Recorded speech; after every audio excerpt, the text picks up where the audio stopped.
itu sebenarnya berbicara soal kohesivitas. Itu satu, hadirin sekalian, kohesivitas. Yang kedua adalah kata kuncinya, kohesivitas itu turun dalam tindakan bernama konsolidasi. Menurut teorinya memang persoalan kenapa ada sistem yang otoriter yang menindas masyarakat, jawabannya satu, karena negara terkonsolidasi sementara masyarakat sipil tidak terkonsolidasi. Kalau negara terkonsolidasi sementara masyarakat sipil tidak terkonsolidasi, itu tercerai-berai, lalu kemudian tidak ada pengawasan kepada negara. Yang ada adalah otoritarianisme berulang.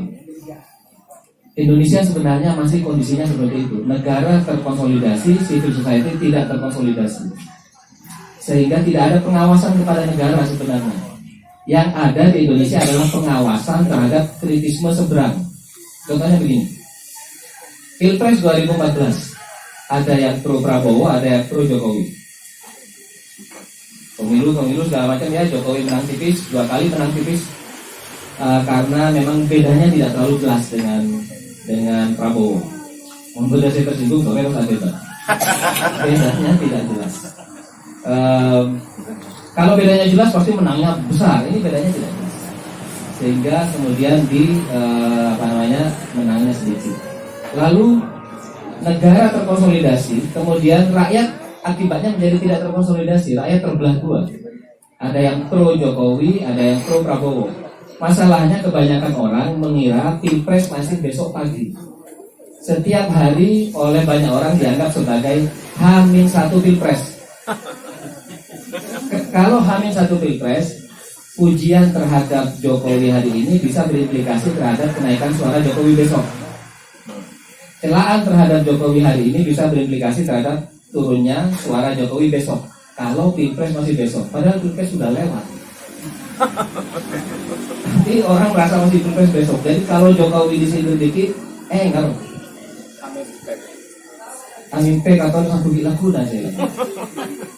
Itu yang saya maksud sebagai rakyat tidak terkonsolidasi.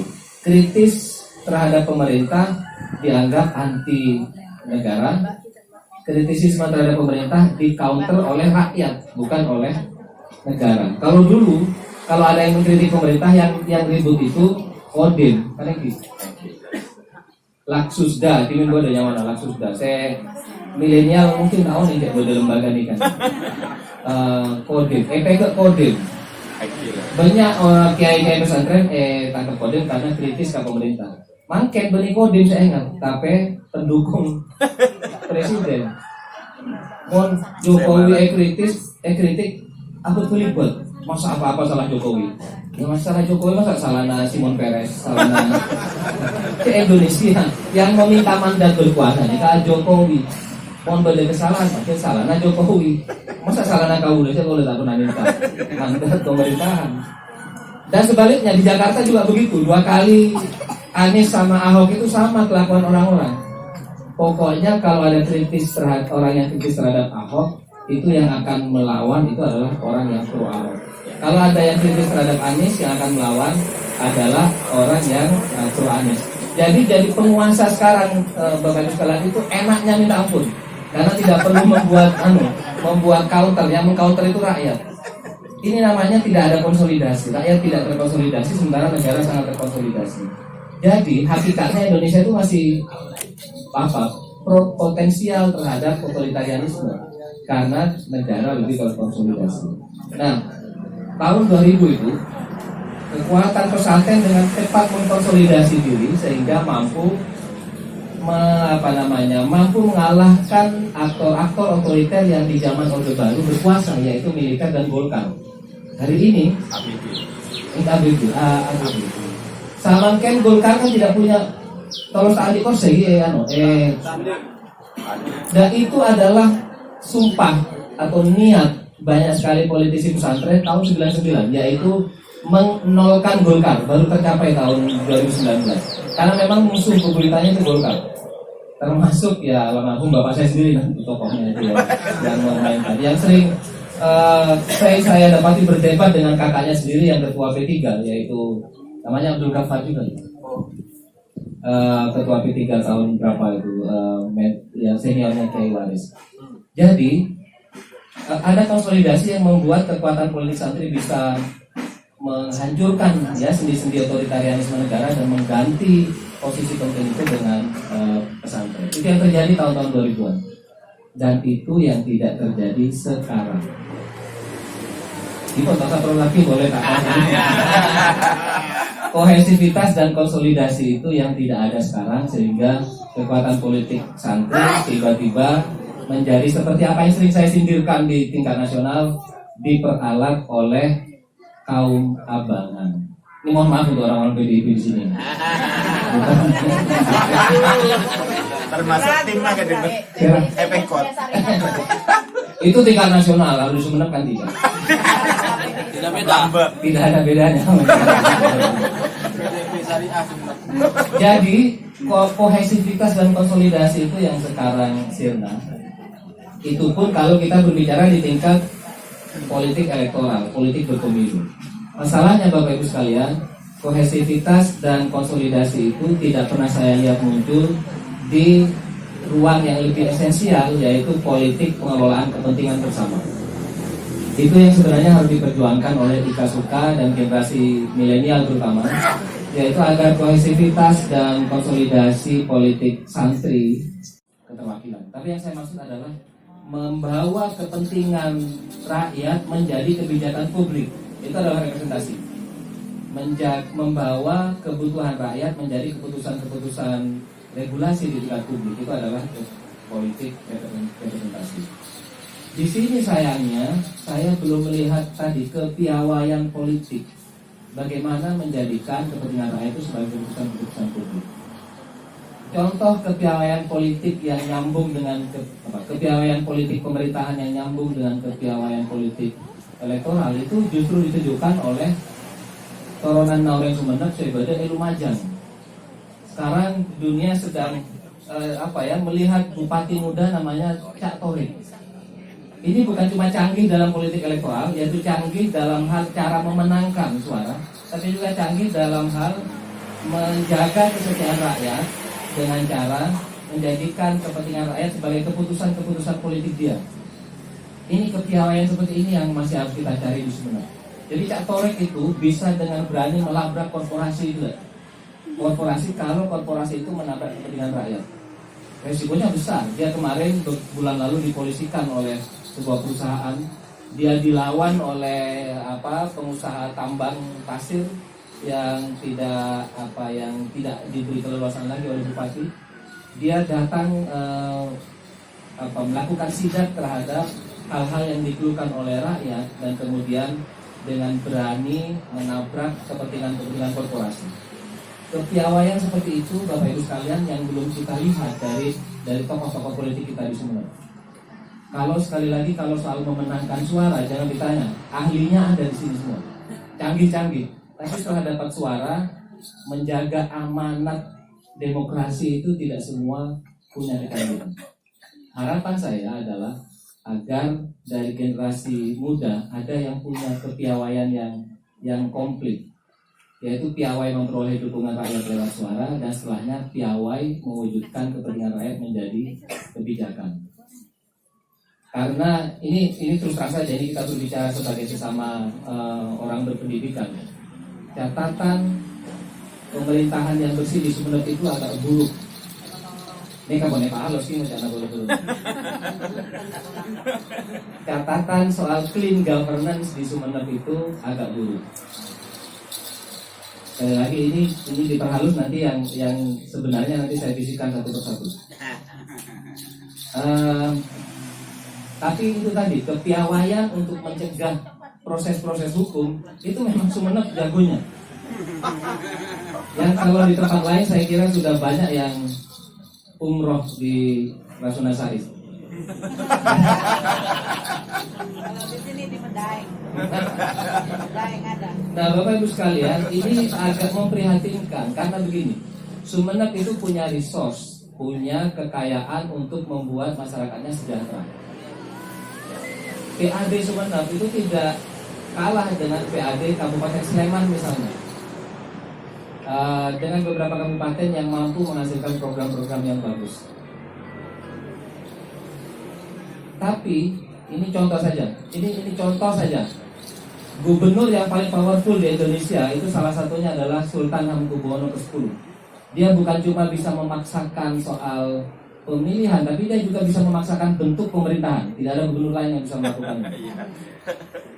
Tahu Bapak Ibu mobil dinasnya apa? Mobil dinasnya adalah Suzuki Camry, Toyota Camry tahun 2010.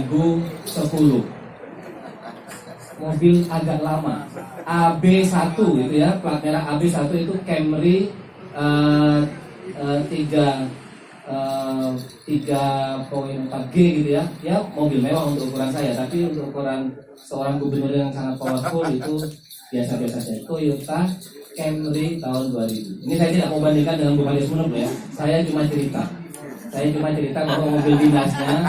Berikan saja. Saya cuma cerita bahwa mobil dinasnya seorang gubernur yang powerful, yang disukai dan tidak disukai, tapi keputusan-keputusannya selalu jalan. Itu adalah mobil Camry yang agak tua. Sekali lagi saya tidak mau membandingkan dengan mobil dinasnya Bupati Sumeneb. Saya cuma cerita. Otomatis maksa. Saya. Wala na galing ka sa nilawan na. Loh, bela itu kan soal individu. Tidak ada bela terhadap jabatan. Tolong mo na ka. Tolong mo na ka. Sama dengan Tolong mo na ka. sama dengan UGM dan Jokowi. Mungkin betul. Sama. Saya baca Facebooknya soalnya. Aduh, jadi makin jadi orang UGM kita sangsara Bapak Ibu sekalian.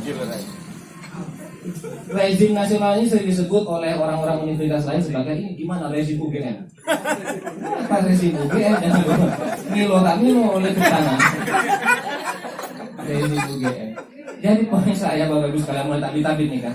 Jadi diperlukan anak-anak muda yang berani, tidak kaya raya. Karena sebenarnya itu saja penghambatnya kenapa konsolidasi dan kohesivitas itu berhenti di konsolidasi dan kohesivitas elektoral. Kalau anak-anak muda ini mana anak-anak muda yang usianya 30-an tahun, jadilah bupati. Tapi jangan berharap menjadi kaya raya. Tidak akan miskin jadi bupati itu. Mau tahu saja yang ketok kepegang dulu. Jadi bupati tidak akan miskin. Penghasilan bupati ini tanya kepada para anggota dewan, para jurnalis. Gaji kira-kira take home payment, gaji yang ditransfer sebagai gaji itu kira-kira 16 juta. Pasti tak terlalu banyak. Bagi pengusaha nih kan saya juta, penghasilan bupati kira-kira 16 juta. Gaji ya, gaji.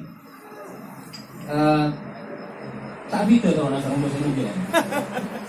Di satu nikahan tuh. Saking selebihnya, lebihnya, yaitu ada biaya operasional yang menutup seluruh kebutuhan hidup, rumah, tempat tinggal, listrik, kendaraan dan seterusnya. Itu saya tidak tahu berapa, tiap daerah beda-beda, tapi biaya operasional itu besar. Dan ini bisa untuk hidup sangat cukup, sangat mewah. Jadi menjadi bupati itu hidup lurus pun itu sulit untuk tidak kaya.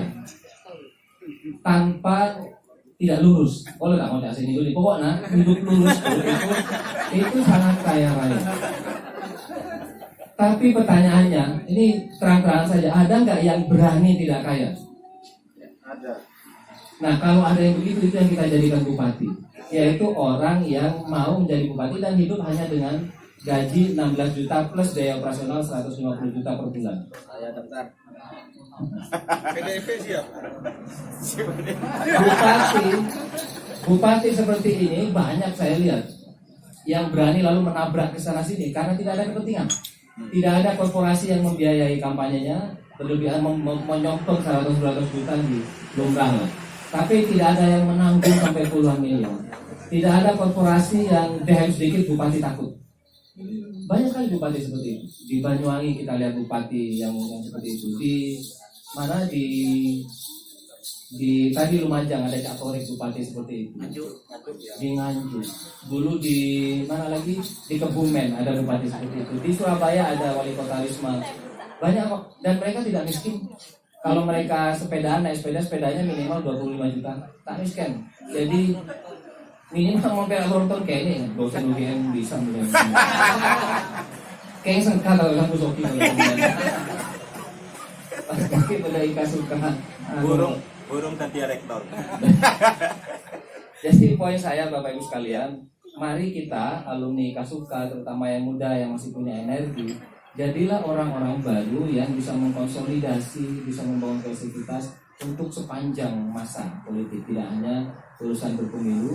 Dan mari kita pisahkan antara kemewahan finansial dengan prestasi politik, karena itulah sebenarnya yang mengacaukan negeri ini, yaitu mencampur adukan antara kemewahan finansial dengan posisi politik. Jadi kalau berpolitik itu harus kaya raya, kalau menjadi bupati harus kaya raya, harus punya Brompton,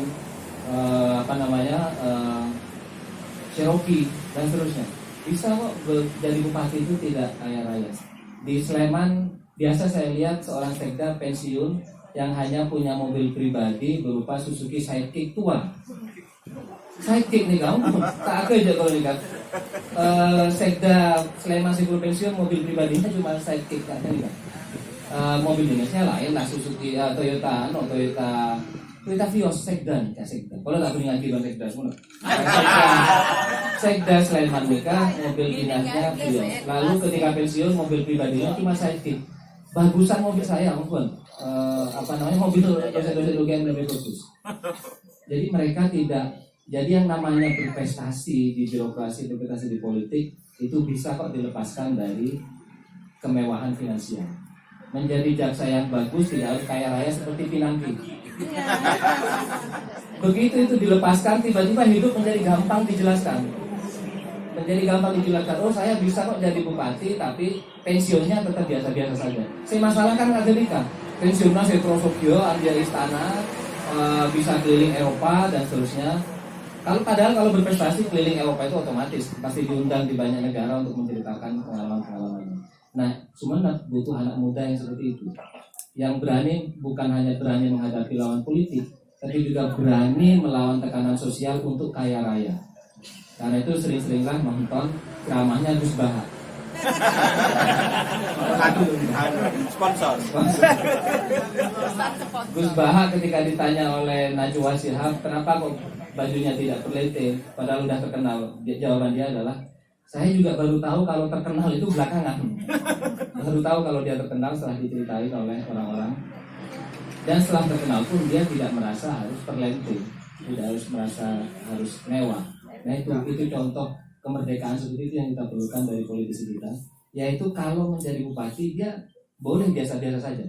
Sepatunya tidak harus bagus-bagus, jam tangannya tidak harus mewah, kehidupannya tidak harus mewah. Kalau sudah begitu, korporasi tidak akan ada yang berani mengacaukan kepentingan rakyat. Karena dia dengan ringan hati bisa pesuan ke korporasi. Kenapa berani pesuan? Karena tidak ada beban apapun, tidak ada cita-cita finansial terhadap kepentingan korporasi yang ada di daerahnya. Baru dengan cara seperti itu saya akan mengatakan bahwa Sumeneb benar-benar terkonsolidasi dan benar-benar kohesif. Nah, mudah-mudahan kita bisa mencapai seperti itu. Mungkin kita bukti malah nabrak kanan kiri. Terima kasih atas perhatiannya. Mohon maaf kalau ada kesalahan yang tersenggol kesana kemari karena niat saya bukan menyenggol sebenarnya, tapi cuma ngopeles misalnya. Mudah-mudahan ada manfaatnya bagi kita semua. Wassalamualaikum warahmatullahi wabarakatuh.